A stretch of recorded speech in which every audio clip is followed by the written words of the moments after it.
For everyone having just finished Dogface at Trash Day in Static Vision HQ, I am now talking to the great writer, director, many other things, Felix Jordan. Thanks for talking to me today, Felix. No, thank you, sir. Thank you. It is a pleasure to be here, and I'm happy that you guys enjoy Dogface enough to have a conversation about it. So thank you guys for having me. Awesome, awesome. So my first question is your IMDb lists production credits on big films and shows like Avengers: Infinity War, The Deuce, Joker, Atlanta, and a few Tyler Perry projects. So Mhm. I want to know what have your experiences been working on these productions, and how have you applied any of the things you've learned onto your own directing career? Yes, 100%. So I started in this career first acting, and then I began just doing anything I could to get on set. And so I did some background acting, and I met some people. I went to film school, and kind of just all of the energy that I was putting towards, getting on set all came together, and I became a production assistant. And so I started off as a PA in Atlanta, and probably about 8, 9 years ago, like 2016. And I started off in 2016 as a production assistant, and then I learned really quick because before that, previously, I was doing like music videos and short films. So I had already kind of been like this essentially like a one-man film crew. And then once I started working on professional sets and seeing how all of the different departments came together, it was easy for me to apply it, and just kind of like, just it all clicked really fast for me. And so I got into this very prestigious program called the DGA training program. And it's a program that basically fast tracks you from being a production assistant to being an assistant director. I mean, a lot of people don't know what an assistant director does, but I'll say this, like the first time I ever went on a set, coming from not working on professional sets, I thought the assistant director was the director. They're the person you hear the most. They're the person you see the most. They're the person that runs the set. And so I fell in love with the position. I went to the DJ training program in New York, which placed me on those projects like The Deuce and Joker. And it was very interesting and very influential to watch. Very inspirational to watch Todd Phillips direct Joaquin Phoenix in such an intimate manner, and just to watch Joaquin really go into this very, very special place where he was really tapping just method, just very heavy method acting, down to the point to where it's like I remember walking in, there was a bank scene one day, and I walked in, and he was laid out in like the lobby of the floor smoking a cigarette. Like, he was just like chain smoking, the whole entire shoot. And I remember the first AD came on the set and said, "Hey, nobody calls Joaquin, we call him Arthur." So even on set, we had to call him Arthur. So I learned from all of these different experiences and working with different directors in television. And my core having had been working with Tyler Perry, where, obviously the way he shoots is completely different from anybody else. So I had just like this very vast, broad experience of watching so many different directors and being able to, kind of create what I like to call, my own style. And then to just I got to the point to where it was like, I had gotten into assistant directing, but my passion was always telling stories. And so I just got to the point where it was like, you know what, it's never going to be the right time for somebody to just swoop in, and it happens just the way you think it's going to happen. And somebody said,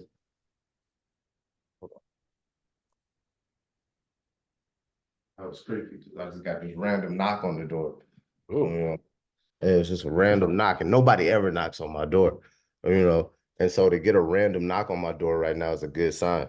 But they would just let me know I left my keys in the door. oh, that's good, good Samaritan. Awesome, that's Yeah, good. yeah. I left my keys in the door. I will often do that because I have so much on my mind. I'll like unlock the door and rush in and then forget that I'll never do that. Never do that. It's not a good habit. But yeah, man. Yeah. And so I started experimenting with, making some of my own stuff and making it like very practical. Not waiting for what I like to say, the cavalry is not coming, and it's like once I got in the industry and started meeting the people and still realized like nobody cares until they see what you're doing. And then even after they see what you're doing, you still have to make it so undeniable, that nobody can, say, hey, well, you have to show him like, oh, he knows what to do with a budget. He can bring in the audiences. Um, this stuff that he's making is marketable. And so even now it's still like, fighting to still get Dogface because I feel like, it should be more known than what it should be, a cult classic within our communities. And I still feel like the people haven't really seen it yet, and I feel like it's a very niche film. And I don't feel like the film is for everybody, but I do feel like it can still reach a lot more people than it has reached. And I feel like the message there still helps me through, every day, which is just, pay attention to the signs, and, everything's not always what it seems. And, just, try to decipher these little codes that are given to us by the universe and, synchronicity and all these different things that I feel are so important in our universal journeys. Can you speak broadly to the origins of the Dogface script? Oh man, this is a fun one. This is one of the most fun stories that I could ever tell. Right. Okay, so I had a very good friend. He was a college friend of mine. And years back, like 2010, we made this film called A Demon's Prey. And it was a horror movie, and we did it like through our school. It was like this campus movie fest.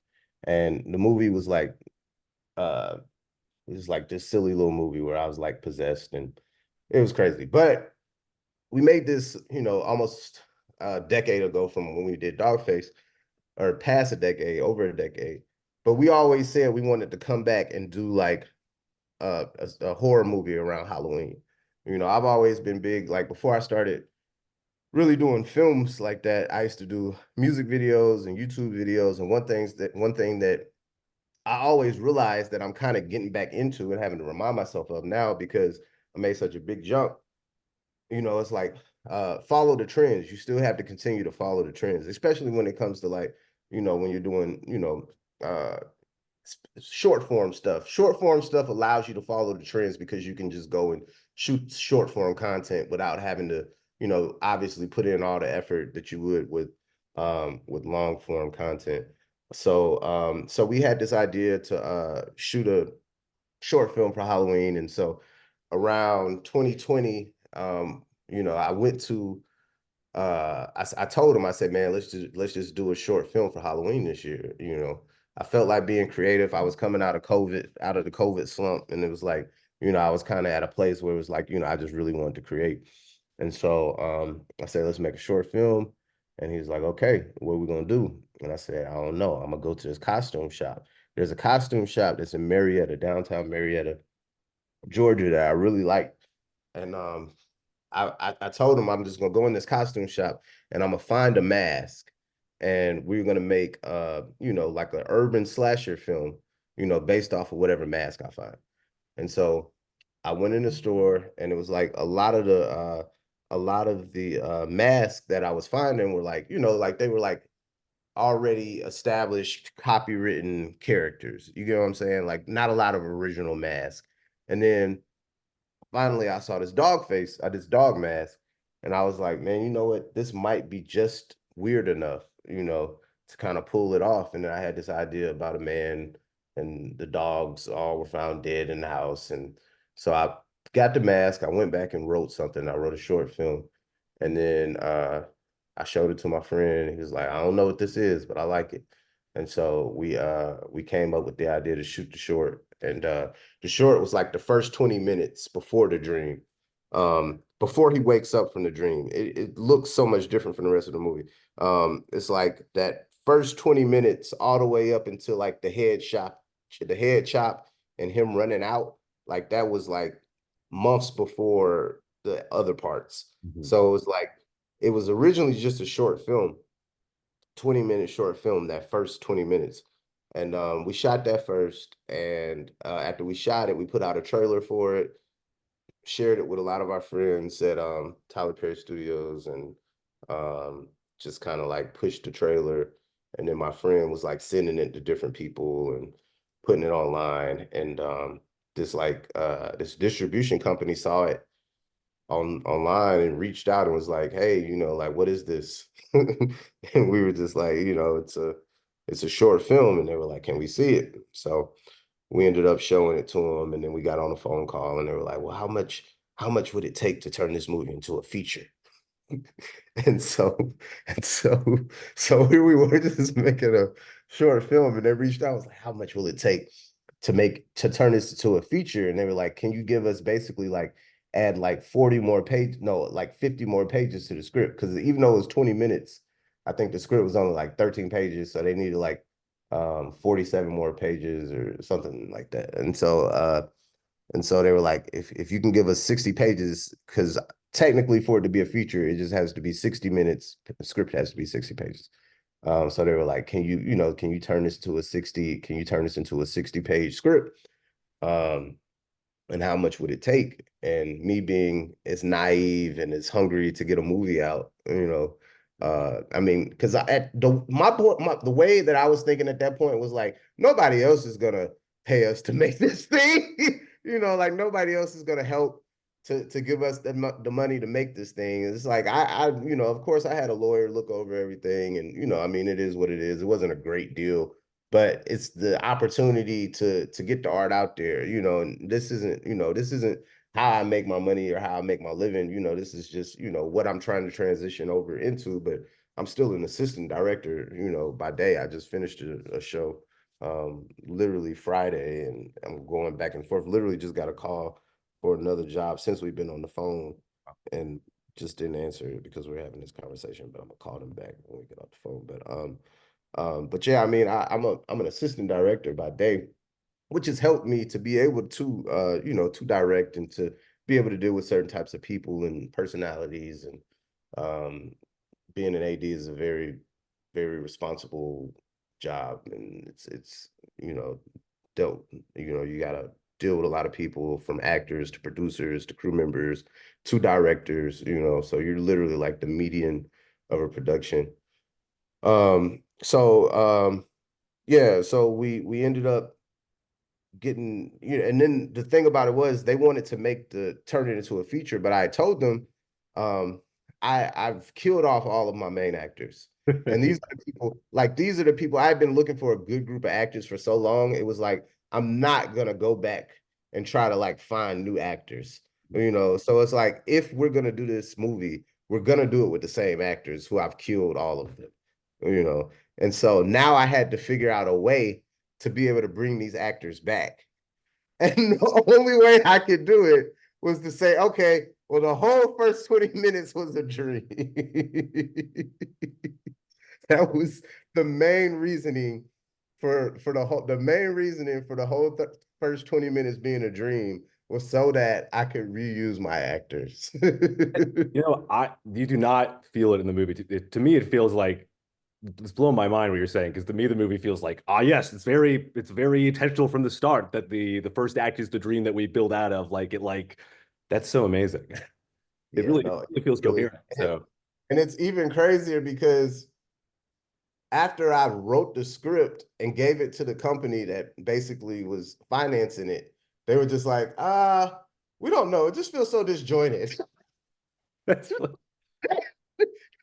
They were like, I don't know. It just feels like a whole nother movie. Like the second part just feels like a completely different movie. And I was like, yeah. I was like, yeah, but we're trying to, kind of trying to go for something here. And they were like, they just went with it. They were like, we want more Dogface.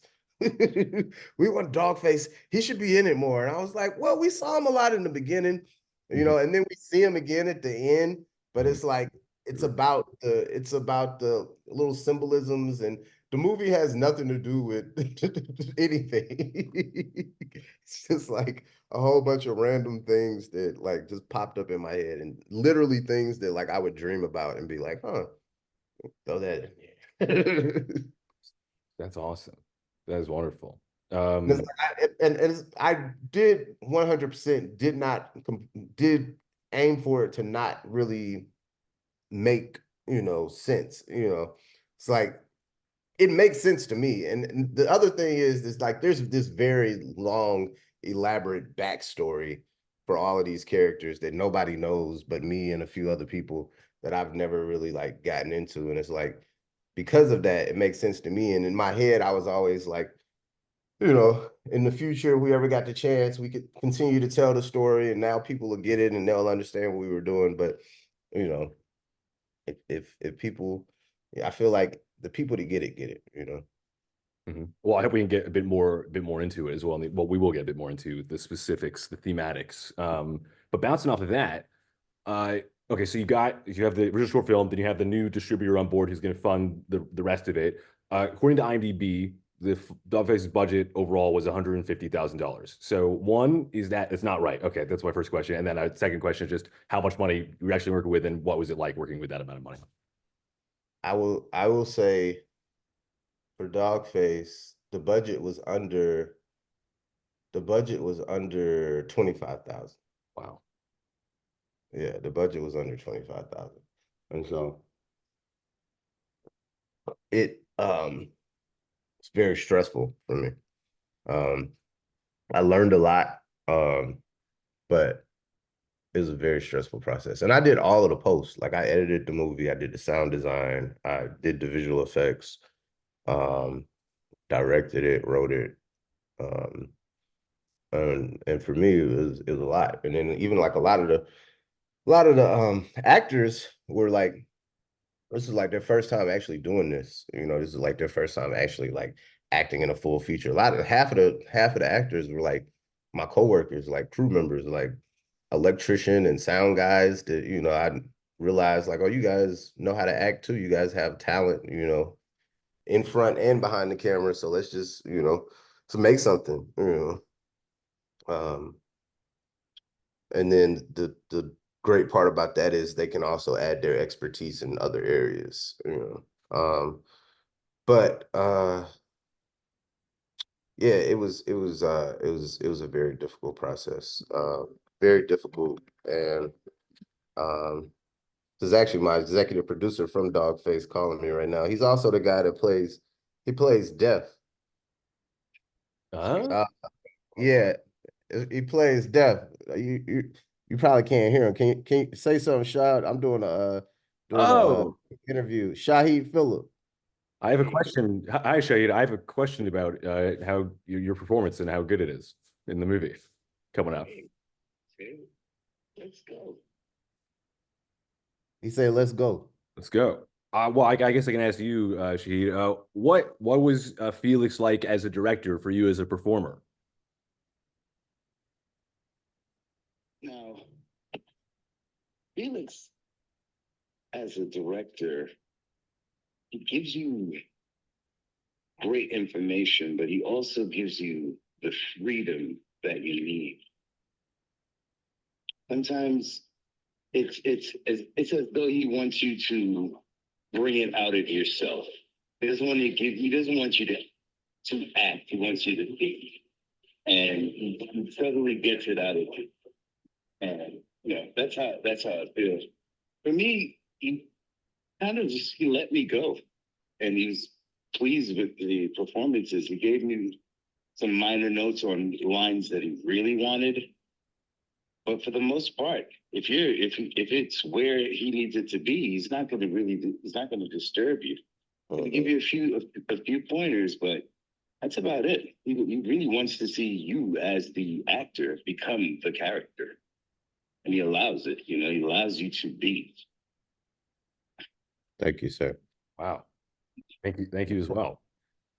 Yeah, I Yes. try to definitely give them that freedom to actually, to find the character and to make sure that it's coming from a real from a real place. Not saying that you had to have actually had real experiences, similar to the character, but you have to have your own real foundation to dig from.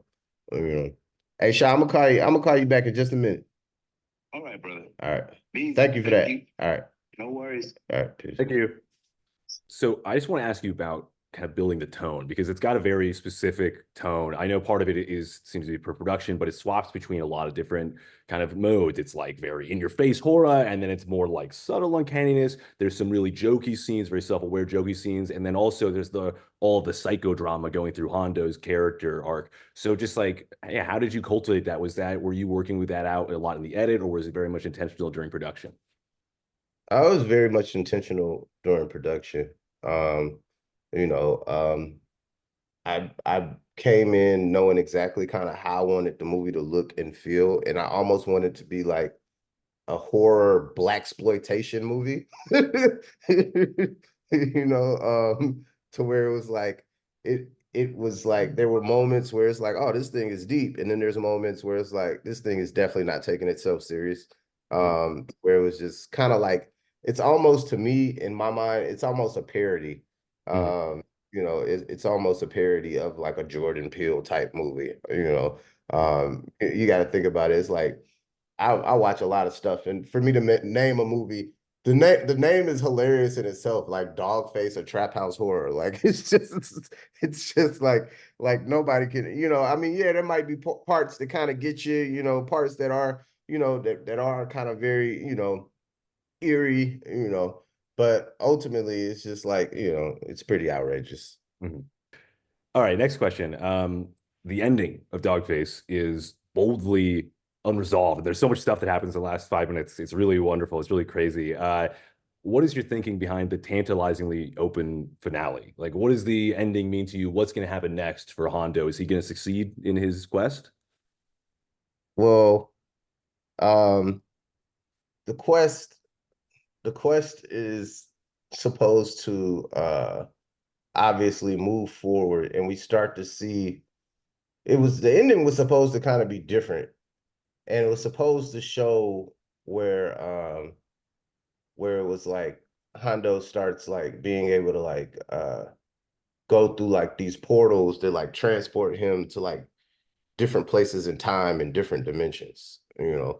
And so it's like the ending was supposed to be where it was like all of a sudden like Hondo wakes up, and then he like does like this power surge to Dogface, and then he like runs out the door, and he sees death right there in front of the door, and then he closes the door again, and then opens it, and now it's like a desert in front of him.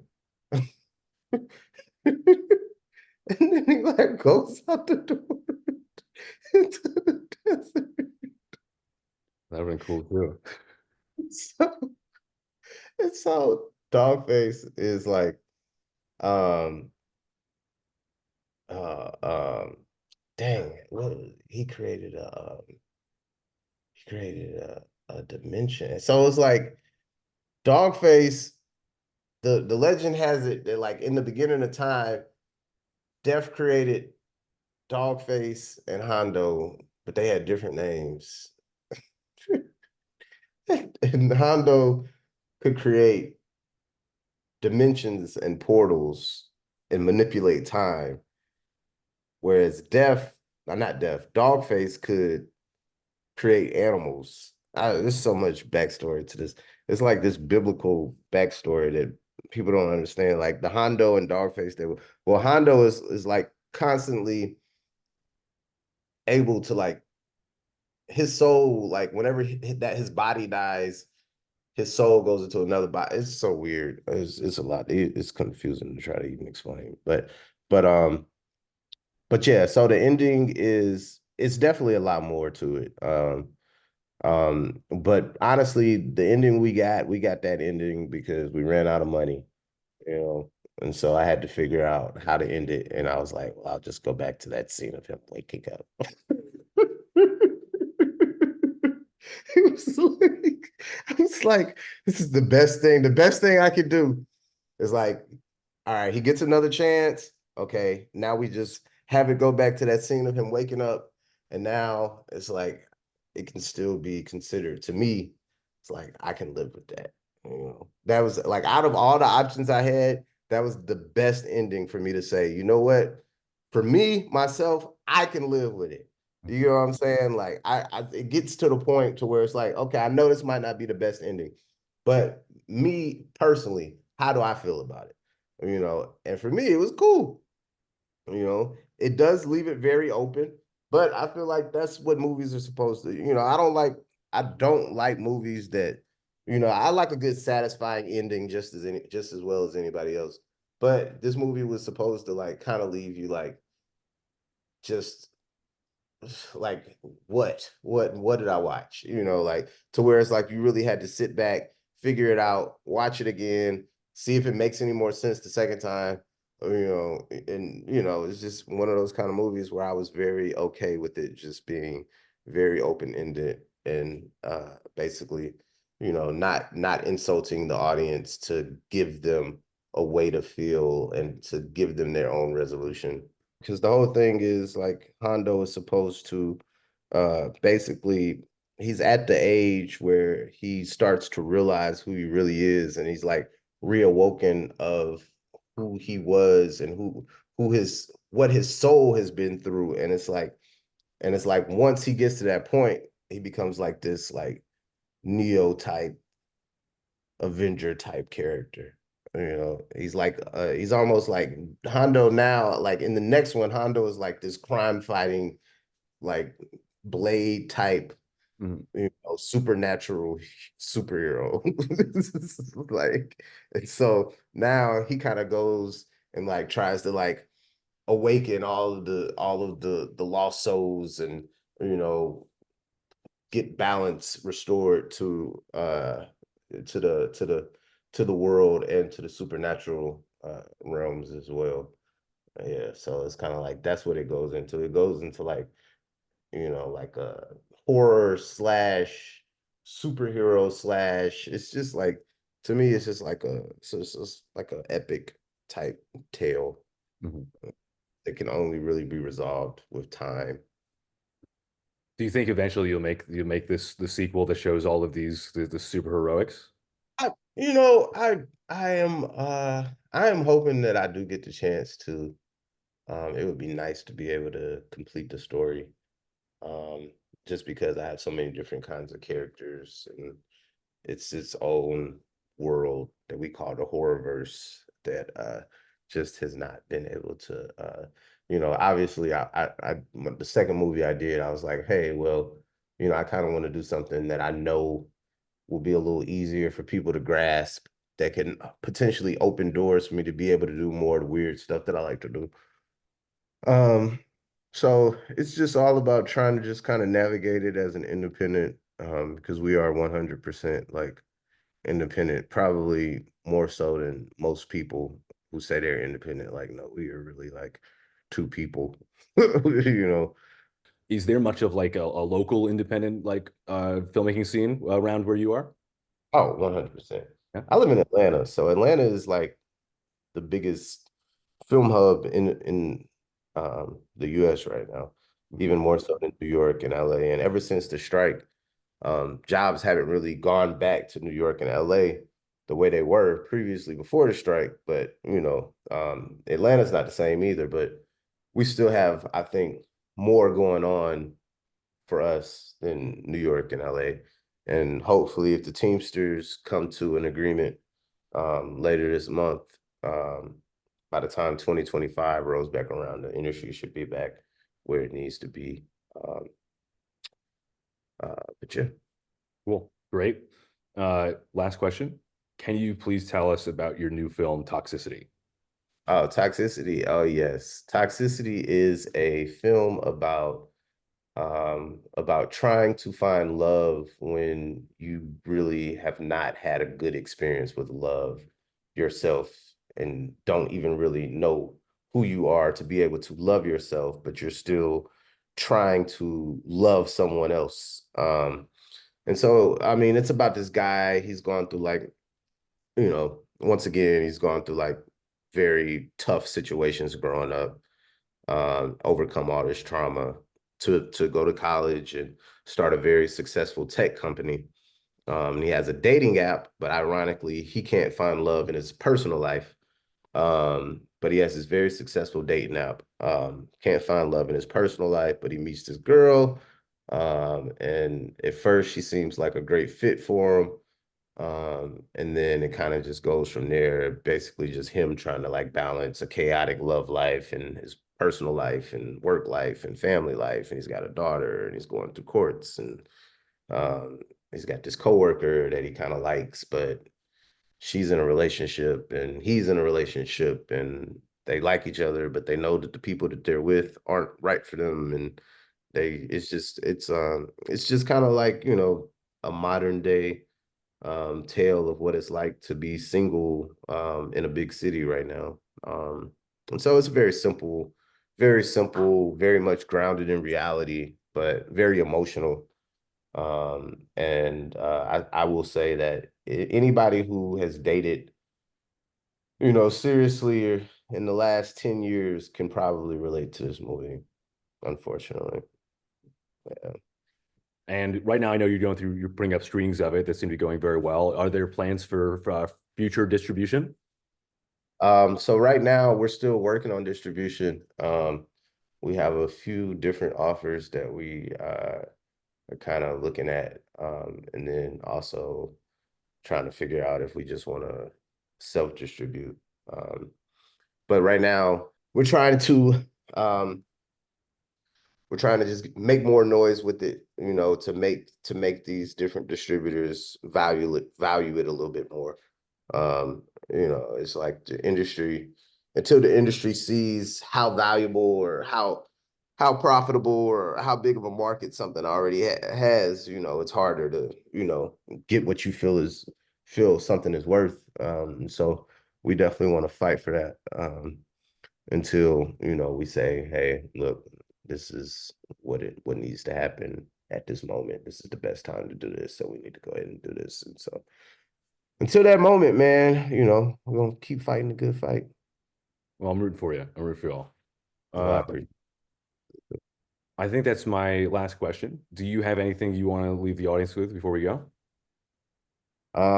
No, I just want to say if you're a fan of independent cinema, definitely check out Dogface or Trap House Horror if you haven't seen it.